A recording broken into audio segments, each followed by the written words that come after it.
Chocolate की गहराई, vanilla की महक, चाय के साथ हो या अकेले में सही, मार्बल कपकेक का स्वाद है निराला, जैसे बचपन की कोई खास मिठाई की तलाश। माँ के हाथों का स्वाद या किसी प्यारे की पहचान, हर काट में है मिठास का जादू। इन सब बातों को सिद्ध करती है हमारी आज की रेसिपी। तो स्वागत है आपका होममेड बारिशा में। चलिए बनाते हैं आज हम चॉकलेट और वनीला दोनों को मिक्स करके स्वाद की एक नई पहचान, हमारा मार्बल कपकेक या मार्बल केक। तो चलिए फिर शुरू करते हैं। सबसे पहले लीजिए एक बर्तन और उसमें डालिए अप्रॉक्स 1 कटोरी जितना मैदा। अब जितना आपका मैदा है आपको बिल्कुल इसकी हाफ क्वांटिटी यानी कि आधी कटोरी लेनी है पिसी हुई शुगर। मैंने नॉर्मल शुगर ली है, उसे मिक्सिंग ग्राइंडर में पीस लिया है और वही ऐड ऑन की है। अब मैंने लिया है इसमें अप्रॉक्स 1/4 टीस्पून जितना बेकिंग सोडा और 1/4 टीस्पून जितना ही मैं इसमें लूँगी बेकिंग पाउडर।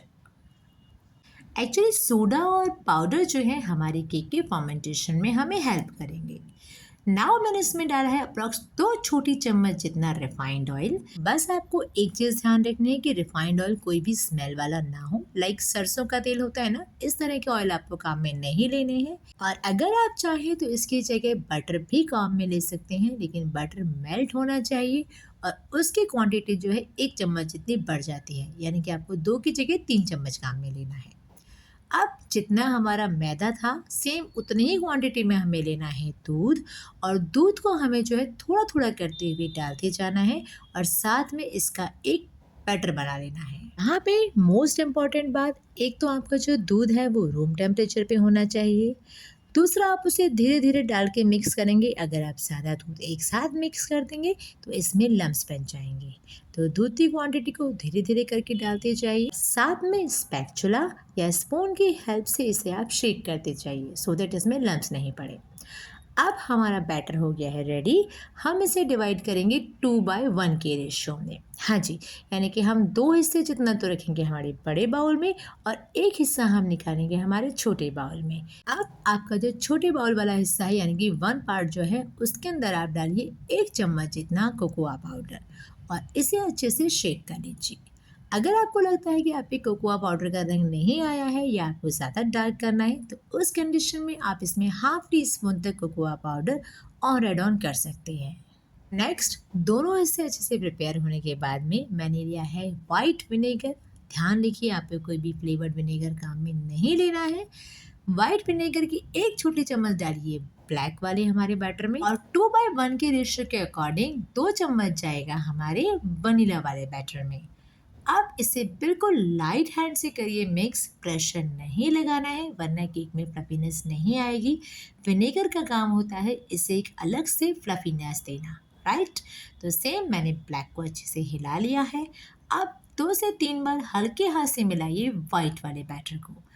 नाउ अब मैंने लिया है बेकिंग मोल्ड और अब मैंने इसमें अरेंज किए हैं अपने पेपर कपकेक्स। नेक्स्ट मैंने लिया है हमारा वनीला कपकेक का बैटर और उसको पहले मैंने सब मोल्ड्स में थोड़ा थोड़ा डाल दिया है।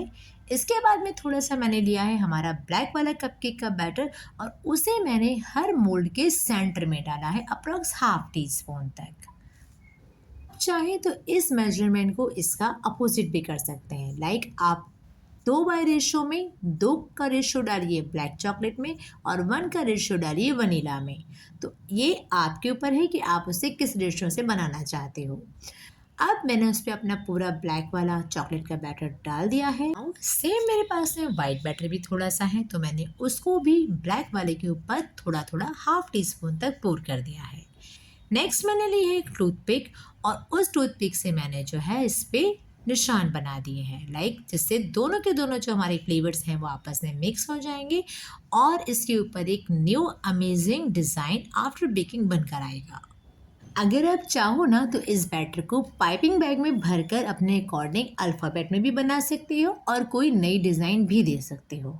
तो इस तरह से देखिए टूथपिक की हेल्प से मैंने बड़ी इजीली जो है अपने मन चाहिए डिज़ाइन देते हुए कर दिए हैं हमारे zebra cupcakes. Now it's ready for baking. तो थोड़ा सा इसे पकड़ के कीजिए टैप और उसके बाद अपने ओटीजी या माइक्रोवेव को कीजिए 180 डिग्री पे गर्म 10 मिनट के लिए। दोनों रॉड्स को ऑन करते हुए कीजिए अपने कपकेक्स को बेक अप्रॉक्स 15 मिनट के लिए। अगर आपके पास ओटीजी या माइक्रोवेव नहीं हो तो सिंपल एक चौड़ा बर्तन लीजिए, उसमें नीचे रखिए नमक, फिर एक जाल और उसके बाद में रखिए अपना बेकिंग मोल्ड। लगाइए ढक्कन और बेक होने दीजिए इसे अप्रॉक्स 15 से 20 मिनट के लिए। आफ्टर 15 मिनट आप देखोगे कि आपकी कपकेक्स जो हैं अच्छे से फ्लफी हो गए हैं। नाउ ओटीजी में मेरे कपकेक्स को भी 15 मिनट हो चुके हैं और ये देखिए कितना अच्छा इस पर टेक्स्चर आया है और ये कितने बढ़िया से फूल गए हैं। लेकिन ये चेक करना बहुत ज़रूरी है कि ये अंदर से कहीं कच्चे तो नहीं है। तो आप लीजिए एक टूथपिक और कपकेक के साइड में या बीच में उसे तिरछा करके डालते हुए चेक कीजिए। अगर टूथपिक पे बैटर आता है तो आपका मफिन कच्चा है, आप उसे फिर से ओटीजी में डाल के बेक कीजिए 4 और 5 मिनट मोर। और अगर टूथपिक क्लीन आती है तो आपके मफिन्स बहुत अच्छे से बेक हो गए हैं। और ये देखिए मैंने तो प्लेटिंग भी कर दी है। तो उम्मीद है आपको हमारी रेसिपीज अच्छी नहीं बल्कि बहुत बहुत अच्छी लग रही होंगी। तो होममेड पानिशा को लाइक शेयर एंड सब्सक्राइब करना बिल्कुल मत भूलिए। मिलते हैं जल्द एक नई रेसिपी के साथ। Till the time, thanks for watching.